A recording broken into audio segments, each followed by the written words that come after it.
कि शिवाजी महाराज 350-400 साल पहले समझ गए कि ये भाईचारा ही सबसे बड़ी कमजोरी है, और हम इतने समय के बाद भी अभी तक नहीं समझ पा रहे। आज भी अति सेकुलरवादी बनते चले जा रहे हैं। ठीक 15 दिन पहले जो दंगा हुआ है वो एक ही मोहल्ले के 450 लड़कों ने, आताताइयों ने नंगा नाच किया। बजरंग दल के नौजवानों, आंतरिक समस्या हमको छोड़नी नहीं है, हमारे ही पास आई है, और वो कार्य करने के लिए हमें अपनी कमर कस लेनी है। घर वापसी के काम हमको करनी है।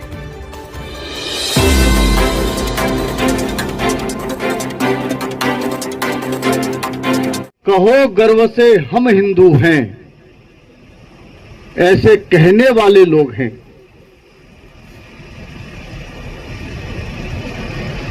तंत्र में यह चीजें जुड़ी हैं, लेकिन जिनको कल तक ये लगता था कि ये देश को हम इस्लामिक स्टेट बना लेंगे, जिनको ये लगता था कि 2047 में भारत को इस्लामिक स्टेट बना देंगे, जिन्होंने ये नापाक इरादे पाल कर रखे थे, जो इसी षड्यंत्र में लगे हुए थे, लव जिहाद के द्वारा लगे थे, लैंड जिहाद के द्वारा लगे थे, गौ हत्या, गौ तस्करी, करोड़ों हिंदुओं की भावनाओं का अपमान करके भी निरंतर उस कार्य को कर रहे थे, उनकी श्रद्धा आस्था को ठेस पहुंचा रहे थे। ऐसे लोगों को बहुत गहरा घात लगा है, आघात लगा है। ऐसे लोग इस समय अपने आप को प्रभावशाली दिखाने के लिए, अपनी ताकत को दिखाने के लिए इस्लामिक जिहादी रास्ते पर फिर से चल पड़े हैं और दिखाई दे रहे हैं। और हम सबको वो टेलीविजन चैनल की डिबेट, टेलीविजन चैनल के समाचार और 2-4 महीने में उत्पन्न हुए विवाद, उनसे साफ साफ देखने को मिल रहा है। और हम बजरंग दल के कार्यकर्ता हैं, तो हमको बहुत गंभीरता पूर्वक सावधान, सतर्क रहने की आवश्यकता है। अपने लिए नहीं, बजरंग दल के कार्यकर्ता कभी अपने लिए नहीं जी सकते, वो कभी अपने लिए नहीं सोच सकते। वो धर्म की रक्षा के लिए, वो देश की रक्षा के लिए, वो हमारे हिंदू जीवन मूल्य की रक्षा के लिए, और वो हिंदू जीवन मूल्यों की पुनः प्रतिष्ठा के लिए सोचने की और कार्य करने की कार्य पद्धति में अगर कुछ परिवर्तन करना है, कुछ रणनीति बनानी है, तो उन सब संदर्भों में हमको विचार ही नहीं करना पड़ेगा, क्रियाशील होना पड़ेगा।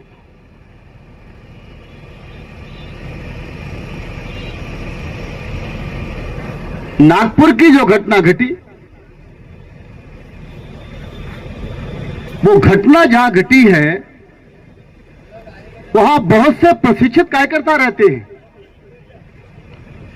किसी ने प्रथम वर्ष किया, किसी ने प्राथमिक किया, लेकिन जब घटना घटी तो जो प्रतिकार होना चाहिए था, वो प्रतिकार नहीं मिला, प्रशिक्षण के बाद भी नहीं मिला।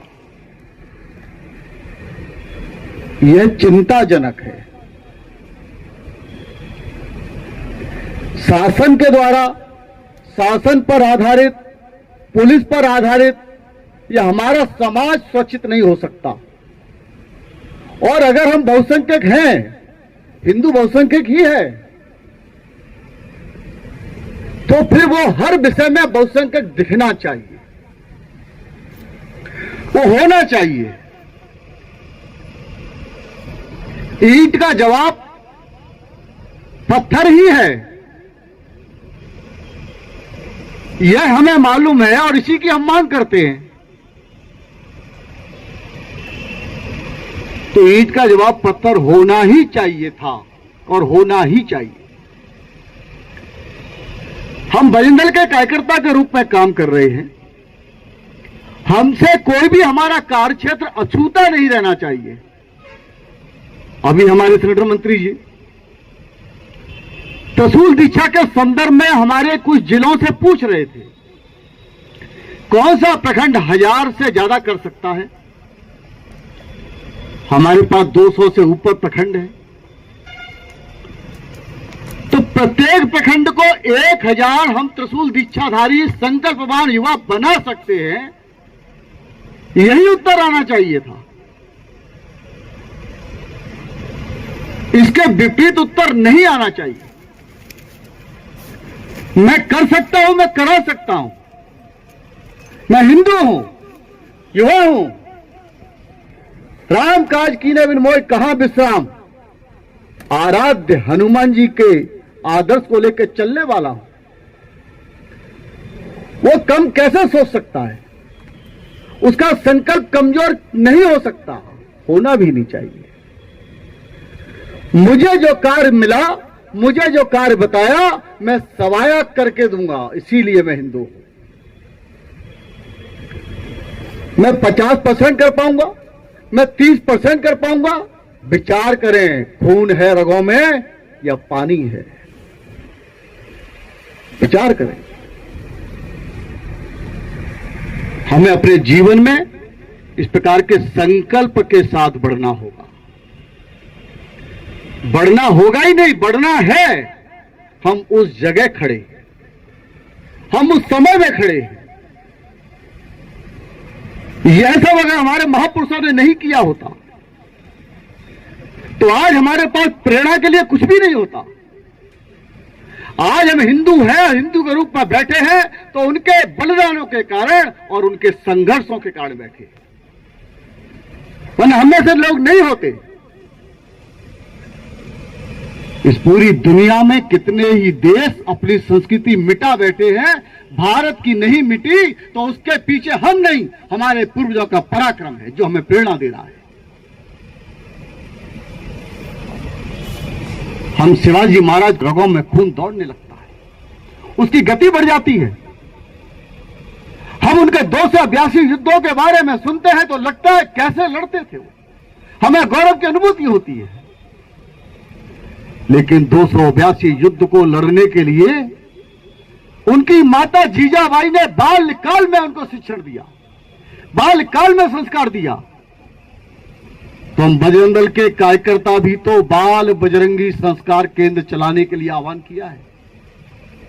हम अगर यह दृष्टि अपने साप्ताहिक मिलन केंद्र, बलोक उपासना केंद्र में इसको डेवलप करेंगे और गति के साथ करेंगे, छोटे बच्चों पर ध्यान देंगे, उनको हनुमान जी की वीरता के प्रसंग, उनको शिवाजी महाराज के वीरता के प्रसंग, उनको संभाजी महाराज के युद्धों की वीरता के प्रसंग, राजा छत्रसाल के वीरता के प्रसंग, राजा भोज के वीरता के प्रसंग, राजा विक्रमादित्य के वीरता के प्रसंग, झांसी की रानी के वीरता के प्रसंग, श्रीमंत बाजीराव के वीरता के प्रसंग, पूर्ण सुलोका अहिल्याबाई होलकर के संस्कार के पक्ष और उनके वीरता के प्रसंग, उनकी न्याय व्यवस्था के प्रसंग, ये हमको अपने बच्चों को बाल्यकाल में ही संस्कार देना होगा। तो उनकी रगों में वही पराक्रम सामने आएगा जिस पराक्रम की हम वर्तमान समय में बात कर रहे हैं, और हम स्वयं भी उसका पालन करेंगे तो हम कभी मात नहीं खाएंगे। हम उनमें से रास्ता निकालकर आगे बढ़ जाएंगे जैसे हमारे पूर्वज आगे बढ़े।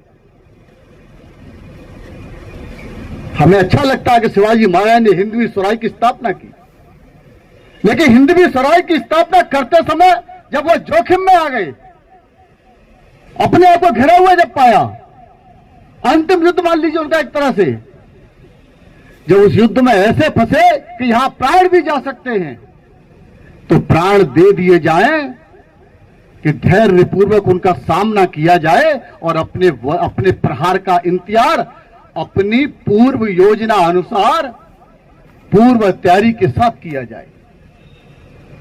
यह योजना उन्होंने बनाई। हम सबको लगता है कि शिवाजी महाराज ने अफजल खां के पेट में हाथ डालकर अतड़िया भान निकालकर उसको मार दिया। आसान था क्या? 7 फीट से ऊपर, 7.25 के आसपास काफी था। शिवाजी महाराज केवल 5 फुट 4 इंच के। जब घिर गए चारों तरफ से, कोई मार्ग नजर नहीं आया, तो अपनी ही सेना में से एक जिसकी हाइट 6 फुट 6.5 फुट थी, अच्छा लीडर था, उसके साथ में उन्होंने 15 दिन तक मल्ल युद्ध किया कि मैं इतने भारी भरकम व्यक्ति को नियंत्रण में कैसे ले सकता हूं। और उसी समय उनको युक्ति मिली, और वो युक्ति मिली भाईचारे की, वो युक्ति मिली अल तकिया की। आज मुसलमान, इस्लामिक जिहादी इसी का प्रयोग हिंदुओं पर सबसे अधिक कर रहे हैं। अफजल खां को पत्र लिख दिया उन्होंने कि तुम बहुत वीर हो, भरगा, उसमें पढ़ाई कर दी उनकी, समझौता करना चाहता हूं अपने जीवन जीने के लिए, किले पर आ जाओ, सेना कम लेकर के आना, केवल 5 लोग लेकर के आना, ज्यादा लाओ तो गुप्त से भाग जाऊंगा। अगर यहां ऐसा लगता है कि षड्यंत्र मैंने किया होगा, तो मुझे अपने किले से 100 मीटर दूरी पर या आधा किलोमीटर की दूरी पर टेंट बना देते हैं, तंबू बना देते, तंबू में कर लेंगे समझौता। वो उनकी बातों में आ गया। पराक्रम का उसको भी अपने आप में अहम था, लेकिन शिवाजी महाराज ने पूर्व तैयारी की, और उसकी पूर्व तैयारी ली। उसकी पूर्व तैयारी क्या है? कमजोर कहां है, वो युद्ध के मैदान में कुछ पहनता है कि नहीं पहनता, वो युद्ध के मैदान में कैसे जाता है, वो कौन से सत्र में माहिर है। उसी तरह उन्होंने विचार किया, मिलने का समय तय किया, और मिलते समय उन्होंने उसको जितना उपहार देना था वो दिया। जो समझौते करने थे वो फॉर्मेलिटी थी, फॉर्मेलिटी पर हुई, और होने के बाद उन्हें पता था कि अफजल खां क्या कहेगा। इतना सोच के रखना, दाव कैसे लगेगा। उनने कहा आओ शिवाजी, भाईचारा करते, यही तो अलतकिया है, यही तो धोखा दिया है अभी तक। आओ शिवा, गले मिलते हैं, भाईचारा करते हैं। लेकिन शिवाजी महाराज 350-400 साल पहले समझ गए कि यह भाईचारा ही सबसे बड़ी कमजोरी है, और हम इतने समय के बाद भी अभी तक नहीं समझ पा रहे। आज भी अति सेकुलरवादी बनते चले जा रहे हैं। ऐसे भी लोग हमारे सामने समाज में हैं जो गाय को रोटी से खाने के षड्यंत्र कर रहे हैं। हम उनसे भाईचारे की बात सोच रहे हैं। हम जिस कन्या का कन्या पूजन करते हैं, उनके पांव पूजते हैं, 30 तारीख से नवरात्र लगने वाले हैं, हम जिनका कन्या पूजन करते हैं वो वहां पर 6 साल की, 9 साल की, उससे ऊपर की लड़की से निकाह और लव जिहाद के षड्यंत्र कर रहे हैं अपनी आबादी बढ़ाने के लिए। हिंदू लड़की फंसाओ, मुस्लिम आबादी बढ़ाओ, हिंदू लड़की के गर्भ से मुस्लिम बच्चों का जन्म, अपनी संख्या बढ़ाने के लिए, ताकि 2047 में भारत को इस्लामिक स्टेट बना सकें, इस षड्यंत्र में लगे हैं। और हम भाईचारा खेल रहे हैं। नहीं भाई साहब, वो तो बहुत अच्छा है, वो तो फल की सब्जी का होता, मेरी आड़त से उसी से सामान आता है। अरे आड़त से सामान आता तो तेरा क्या हो गया? नहीं ऐसा, वो मार्केट में उसका बड़ा कारोबार है, उसने हमारी बात मानता तो क्या हो गया? शिवाजी महाराज जी के साथ भी तो यही था। वो भी तो हाथ मिला सकते थे, वो भी तो 10-15 किले जीतने वाले छोटे राजा बन के जीवन जी सकते थे। ऐस भरी आएगा। इसलिए शिवाजी ने पूर्व तैयारी की और अपने कपड़ों के पीछे कवच पहना। छुपे हुए जितने प्रकार के कवच हो सकते वो सब पहने, और उसके सामने जब गए थे तो थोड़े से भयभीत स्थिति में गए थे। ऐसा लगे कि सामने वाला भयभीत है, सामने वाले को भनक भी न लग पाए कि इसका अगला कदम या इसका लक्ष्य क्या है। जैसे ही उसने गले लगाया, अफजल खान ने तुरंत अपनी खंजर निकाल के शिवाजी पर वार किया। ये शिवा को पता था ये होगा, हुआ। पीठ पर वार लगा असफल हो गया।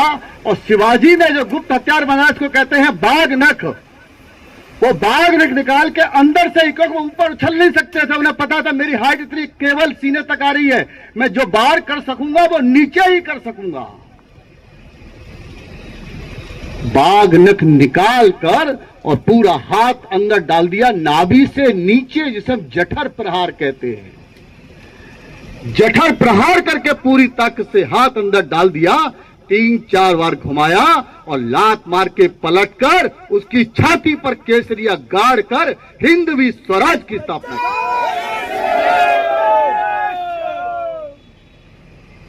अब हम शिवाजी की हम आदर्श मानते हैं, हम शिवाजी को आदर्श मानकर चलते हैं, तो वीर बजरंगियों, हमारी पूर्व तैयारी भी ऐसी चाहिए।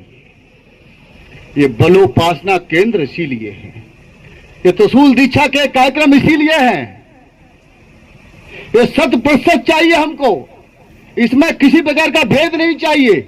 प्रत्येक गांव से 25 नौजवान युवा चाहिए संकल्पधारी, और प्रत्येक गांव में 25 संकल्पधारी युवा होंगे।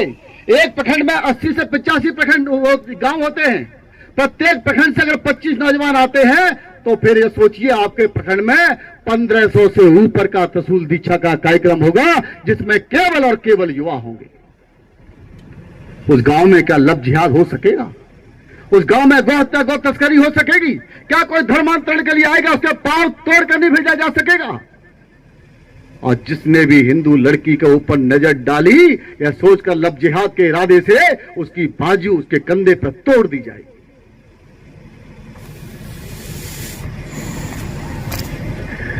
ये संगठन हमको खड़ा करना है आज।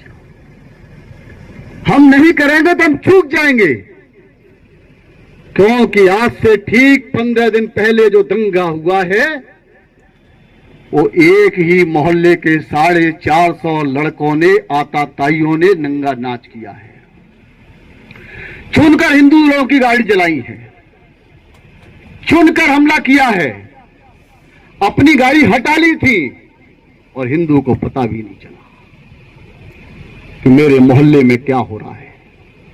जिस मस्जिद पे केवल 40 लोग नमाज पढ़ते थे, वहां 450 लोगों की पूर्व तैयारी हो गई, वो सोते रहे।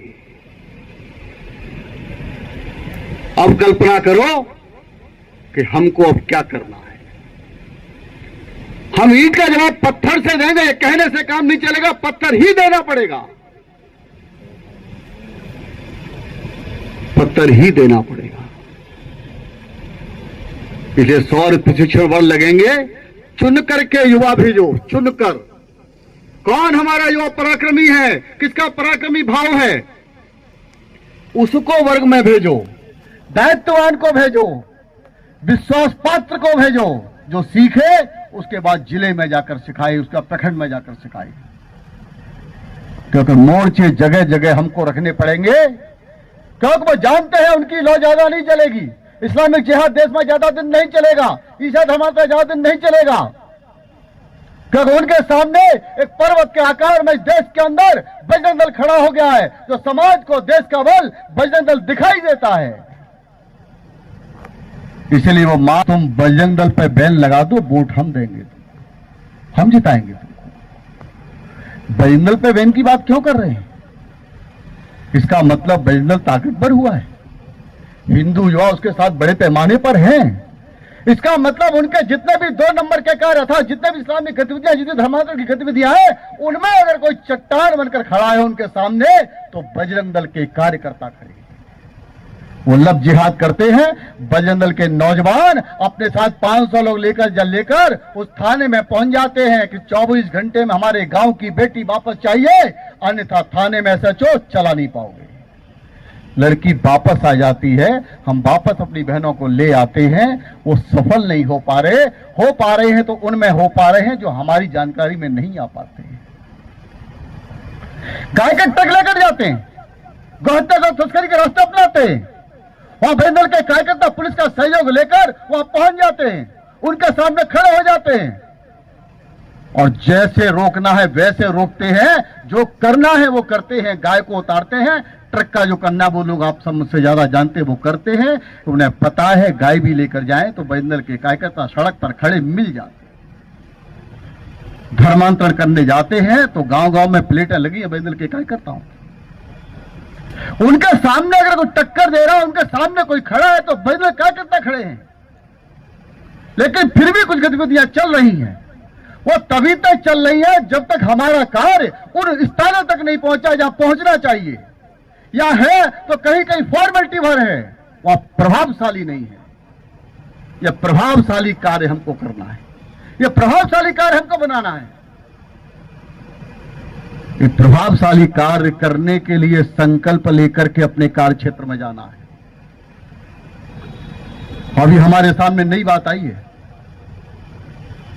हमारे जो महापुरुष हैं, हमारे जो वीर पराक्रमी लोग हैं, जिनसे हमको प्रेरणा मिलती है, जिनको हम लक्ष्य मान करके जीवन जीते हैं, जिन महापुरुषों ने हमको हिंदू बनाए रखा, जिनके कारण हमारे अंदर देशभक्ति कूट कूट के हिंदू समाज में भरी पड़ी है,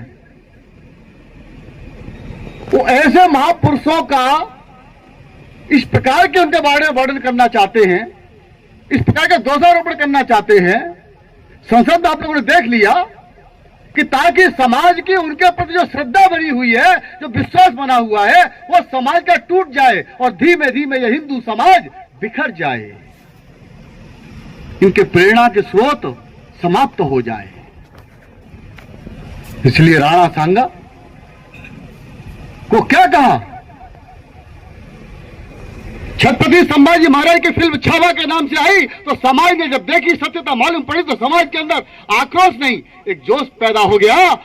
ऐसा क्रूरता हमारे पूर्वजों के साथ हुई है। तो समाज के नौजवानों ने कह दिया कि उस औरंगजेब की कबर वहां से हटाओ। इस भारत की पवित्र धरती पर, स्वतंत्र भारत में औरंगजेब की कबर नहीं रहेगी। उखाड़ कर फेंको, एयरलिफ्ट करो और समुद्र में फेंको। ये बजरंग दल ने ऐलान किया है। बजरंग दल का मतलब केवल महाराष्ट्र की धरती पर हिंदू युवा जो कार्य कर रहे हैं वो नहीं है, संपूर्ण देश में कार्य कर रहे हैं वो है। ये आंदोलन उनको दिया है, संकल्प उनको दिया। पहले आप जरा इसको लो आगे लेते हैं। और बजरंग दल ने कह दिया तो ये होगा। हमारे चरणबद्ध आंदोलन चलेंगे, आज नहीं तो कल औरंगजेब की कबर उखाड़कर फेंकनी ही होगी।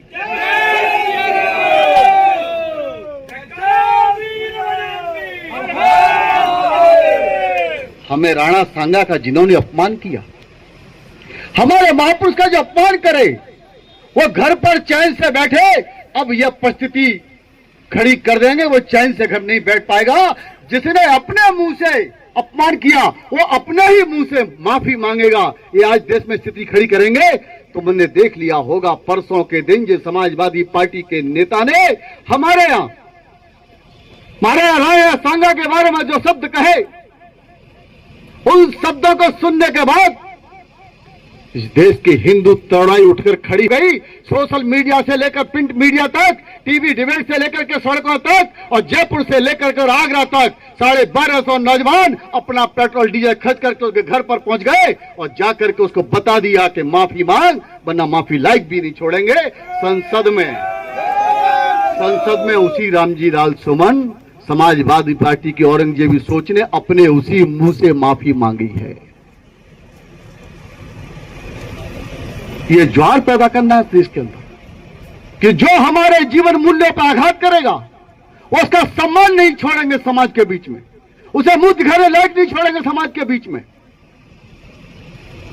ये प्रभावशाली जीवन जीकर दिखाना है। हमारे प्रेरणा स्रोतों को, हमारे आराध्यों को चाहे जब खड़ों का अपमान करेंगे, यह स्वीकार नहीं होगा स्वतंत्र भारत में, क्योंकि गुलामी के चिन्ह स्वतंत्रता के साथ ही समाप्त हो जाने चाहिए थे। दुनिया के सभी देशों में समाप्त हुए हैं, यहां नहीं हुए केवल। ये तभी होने चाहिए थे और तब नहीं हुए हैं तो अब होने चाहिए। हमारे देश के अंदर से गुलामी के जो भी चिन्ह हैं, गुलामी के नामों की जो भी ओढ़ है, वो सब की सब बदली जानी चाहिए। यह ज्वार हमारे बीच में सब पैदा हो रहा, हम इस काम पर लगेंगे। हमारे नवरात्रि के त्योहार आ गए, हमारे नवरात्रि के त्योहार आ गए हैं, हम पवित्रता के साथ करते हैं। ये बहुसंख्यक हिंदू समाज है। दुनिया के किसी भी देश में जो बहुसंख्यक समाज है उसी के आधार पर उसकी संसद और उसकी विधानसभा चलती है, कानून उसी के अनुसार है। लेकिन यह भारत में नवरात्रि का त्योहार आएगा तो मीट की दुकानें खुलेंगी। क्यों खुलेंगी? क्यों खुलने दी जाएंगी? ये विरोध हमको दर्ज कराना पड़ेगा। अगर हमको कल कार्यक्रम दिया है तो अच्छी संख्या में ज्ञापन देना है, 2-4 लोगों का नहीं देना है। बजरंग दल के कार्यकर्ता के लिए 1 घंटा पर्याप्त होना चाहिए, तुमको 24 घंटे देकर भेजा जा रहा है। बजरंग दल के कार्यकर्ता को 1 घंटे पहले सूचना आ गई, तुम अपने शहर के थाने पर 1000 की संख्या में पहुंच जाए। यह सामर्थ्य हमको खड़ा करना है।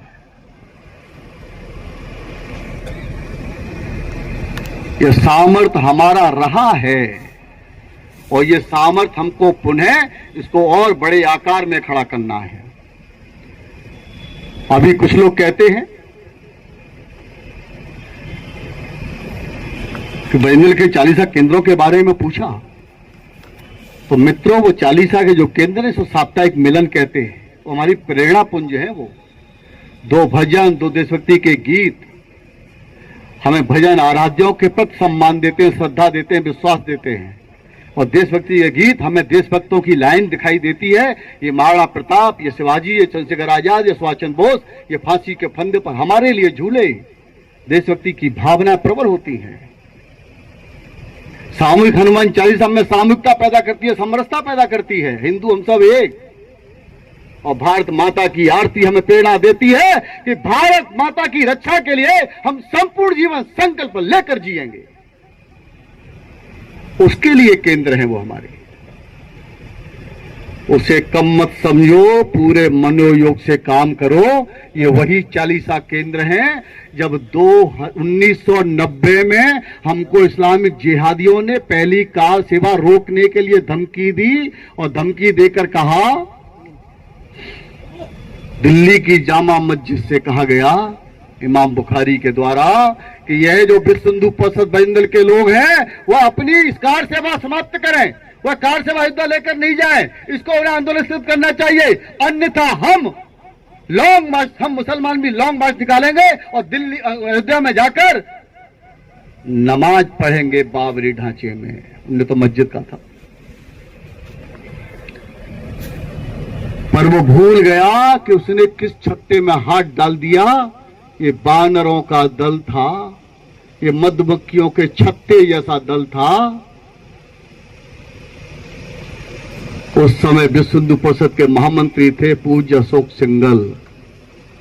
उन्होंने उसकी औकात बताने के लिए बजरंग दल के प्रांत संयोजक को कहा। देश में प्रांत हैं 45, उसके एक प्रांत संयोजक को कहा दिल्ली वाले को जरा जवाब दो इसको।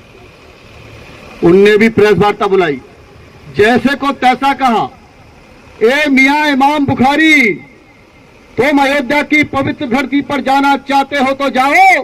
वो करोड़ों हिंदुओं की आस्था का प्रतीक है, हमारे आराध्य प्रभु श्री राम की जन्मस्थली है।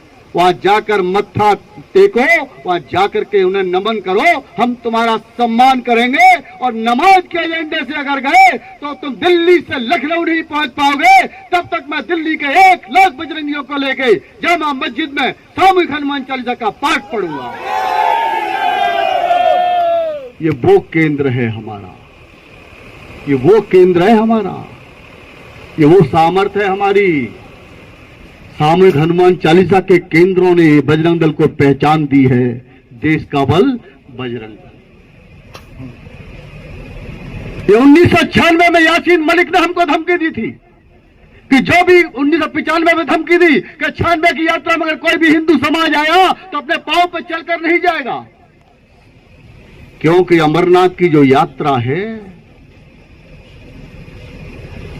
वो अमरनाथ नहीं, हमारा पीर सा है, पीर सा। हमारे अमरनाथ जहां भगवान शंकर ने माता पार्वती को अमर कथा सुनाई हो अमरता के लिए, वो स्थान पीर सा बता दिया। उस समय बजरंग दल के राष्ट्रीय संयोजक थे इसी प्रांत के जयवान सिंह पवैया, इसी प्रांत के जहां हम खड़े हैं। उनको भी ऐसे ही कहा, जरा जवाब दो। उन्होंने प्रेस वार्ता की, प्रेस वार्ता करके कहा 1996 में बजरंग दल के 50,000 नौजवान अपने माथे पे भगवा कफन बांध कर आएंगे और आतंकवादियों तुम्हारी मां ने दूध पिलाया हो तो हमारा रास्ता रोक कर दिखाना। 1996 में 50,000 नहीं 1.5 लाख नौजवान भगवा कफन बांध कर पहुंचे। किसी आतंकवादी की एक गोली नहीं चली। नौजवान हैं जिन्होंने 1990 6 1992 को 4.5 घंटे में 450 साल का कलंकाटी का बाबरी ढांचा अपनी भुजाओं की शक्ति से उखाड़ कर सदा सदा के लिए फेंक दिया। बजरंग दल के जीते हैं, अपने दम पे जीते हैं। बजरंग दल के जीते हैं। इनकी शाखाएं गांव-गांव में है। इनका माथा घुमा तो पता नहीं क्या क्या उखाड़ कर फेंकेंगे। ये वो बजरंग दल है। आज यासीन मलिक जेल में सड़ रहा है और बजरंग दल पूरे देश में काम कर रहा है। आज आतंकवाद अपनी जड़ें, अपनी श्वास ले रहा है। बजरंग दल गांव-गांव में विस्तार कर रहा है। हर घर बजरंगी कह रहा है। ये है काम हमारा। ये हमारे पूर्वज, हमसे पहले के कार्यकर्ता और वर्तमान कार्यकर्ताओं ने यह परिश्रम किया, तब हमारी पहचान खड़ी हुई है। आज इसी प्रांत के, इसी प्रदेश के युवा धीरेन्द्र शास्त्री, जो आज हिंदुओं की युवाओं की धड़कन बन गए, जो हिंदू राष्ट्र के जयघोष को लेकर चल रहे, आज वो कहते हैं देश की हर समस्या का हल बजरंग दल। और बजरंग दल के नौजवान कहते हैं हम बजरंग दल के चीते हैं, अपनी दम पर जीते हैं। हम अपनी दम पर जीते हैं तो इसका मतलब हुआ कि हिंदू समाज की सुरक्षा का कवच हम हैं। करोड़ों हिंदुओं को आशा और करोड़ों हिंदू को उम्मीद बजरंग दल से है। उसके इन्हीं कारनामों की वजह से, ये पराक्रमी कार्य करने के कारण, हिंदू युवाओं में शौर्य का जागरण करने के कारण, उसने जो परंपरा के साथ किया है, उसने जो मेहनत की है, उसने जो अपने बलिदान दिए हैं, गाय माता की रक्षा के लिए बलिदान दिए हैं, अपनी बहन बेटी लफ्जियात की शिकार से होने से बचाई हैं, उनके द्वारा हमको ये मिला है, समाज के द्वारा मिला है देश का बल बजरंग दल। यह जो हमको सम्मान मिल रहा है, यह जो हमारी पहचान बढ़ रही है, इसको और मजबूत करना है। उसका एक ही तरीका है, बजरंग दल की टोली गांव-गांव में खड़ी करो। बजरंग दल के साप्ताहिक मिलन गांव-गांव में खड़े करो। बजरंग दल के बलोपासना केंद्र गांव-गांव में खड़े करो। प्रशिक्षित नौजवान खड़े करो। एसटी के सबको प्रशिक्षण दो और जो करो वो बताओ मत।